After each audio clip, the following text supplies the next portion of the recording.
evening from Xfinity Center, 68-67, Terps at the buzzer. Wow, that was an exciting one, Bruce.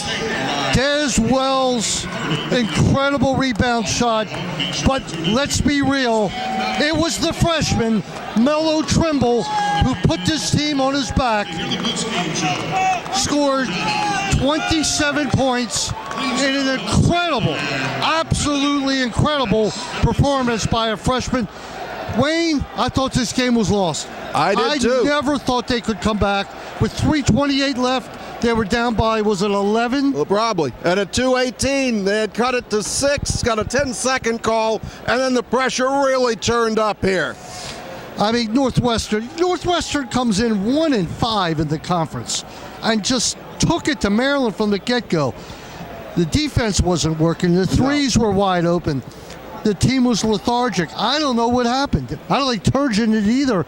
He was pulling his hair out. Right. At one point, we gave up 15 threes against Indiana. At one point, it was 6 of 9 from 3 for Northwestern. We're just getting torched from the outside. 69% from the field in the first half for Northwestern.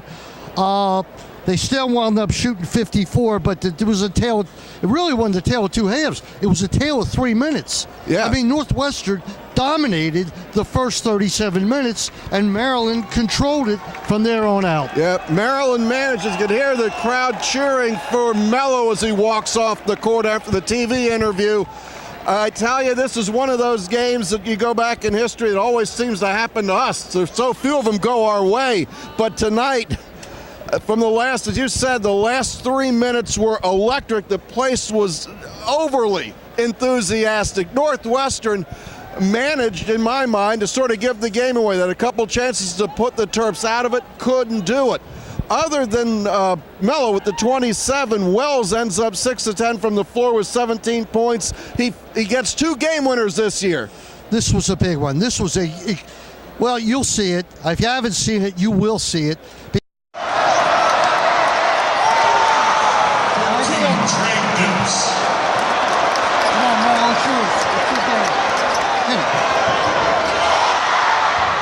Because Melo missed the shot, and I don't know how. Wells in the air, caught the ball, banked it in the bucket, and it was just 1.4 to go the length of the court. That's not going to happen no matter what. No. They did not get the shot off, if I'm not mistaken.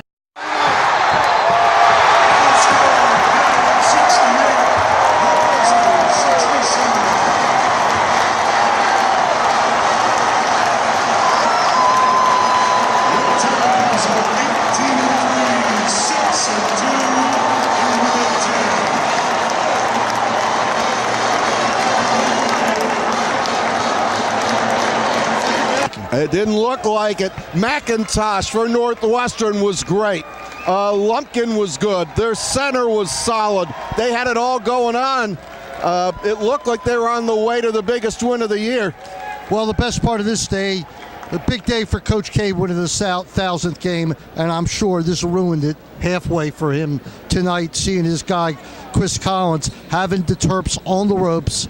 And Wayne, I gotta be honest with you, it was one of the most improbable victories at the Xfinity Center or Comcast Center since it opened. Down by 11 with 3 minutes left.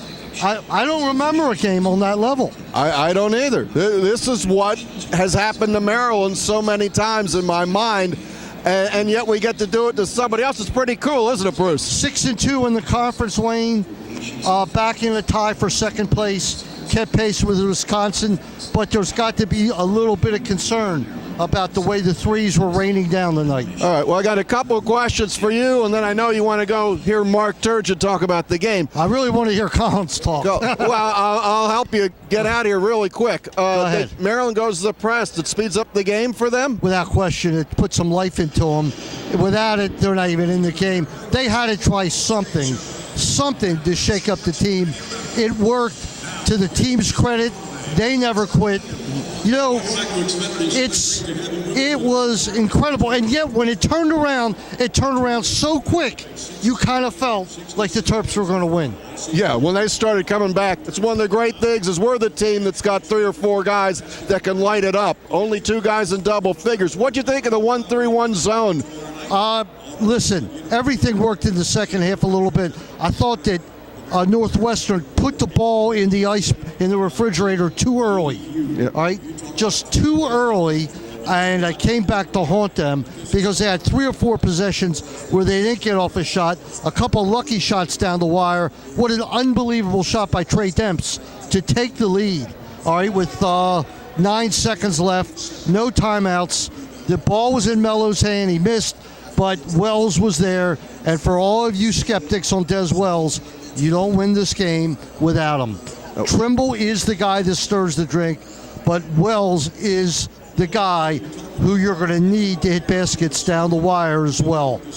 But, Wayne, one problem that is very concerning to me, and that is our bigs. Dodd and Checo, they were invisible. Disappeared a bit. I mean, they're center. They were invisible. I mean, I don't know what the answer is. It's hard to be invisible at 7 feet, but Checo only lasted about 3.5 minutes tonight before he didn't come back in the game. Yeah, and Dodd, he had a bucket, but he didn't do much. We couldn't finish inside. No, I'm impressed by the way Smotrich has moved in the center position. He handles the ball well out there. And when Maryland started the comeback, he ran. A lot of it ran through rebounding numbers were. Well, because they made everything and we were pretty bad. They had a huge advantage at one point. The final numbers were 32 to 27. 27. Yep. That's so misleading. Yep. But they won the game, and that's the bottom line. I don't know what else to say. Hey, well, there's one thing that we have to say, which is thanks to our sponsor, Meyer Consulting Engineer. Meyer Consulting Engineers. In the past 5 years, our organization has completed over 1,300 projects in the U.S. and abroad, including many structures at the University of Maryland. For structural engineering and materials testing and inspection, call Meyer Consulting Engineers. Thanks for being a sponsor for the TerpTalk videos this year.